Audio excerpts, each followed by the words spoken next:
The Russian ambassador Andrei Kelin's response to the ongoing Salisbury inquiry reflects a combination of dismissiveness and deflection characteristic of the Kremlin's stance on accusations related to the 2018 Novichok poisonings.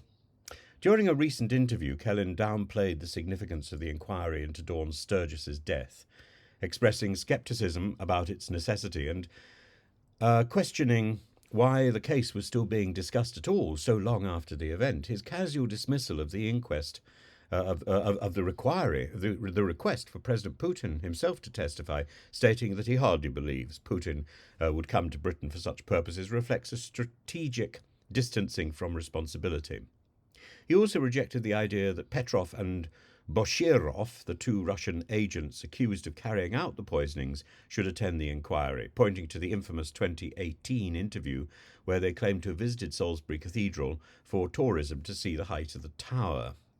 This was widely mocked both in Russia and abroad, and the UK government labelled the interview as risible. The only people who would go to see Salisbury Cathedral for artistic purposes would be those who were interested in Turner's paintings. And Kellin's Constable's paintings, I'm so sorry. Constable's paintings. I think there's three of them, actually. And Kellin's nonchalant reference to the pair's TV statements as sufficient explanation underscores Russia's refusal to engage seriously with the UK's demands for accountability.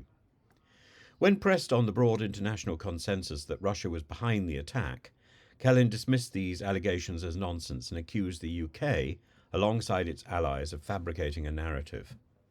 His tone was especially callous when addressing the Sturgis family's grief, offering no comfort or responsibility, merely stating that he had never met them and was not involved in discussions, further alienating the Russian government from any notion of remorse. This interview epitomizes Russia's broader diplomatic posture towards both the Salisbury poisonings and the Ukraine conflict. Kellin's shift in tone from disinterest over Salisbury to sharp rhetoric about Ukraine illustrates Moscow's focus on deflecting blame domestically while continuing aggressive international policies. His accusations that the UK is waging war by supporting Ukraine further highlight Russia's narrative of external provocation rather than self-reflection on the consequences of its actions.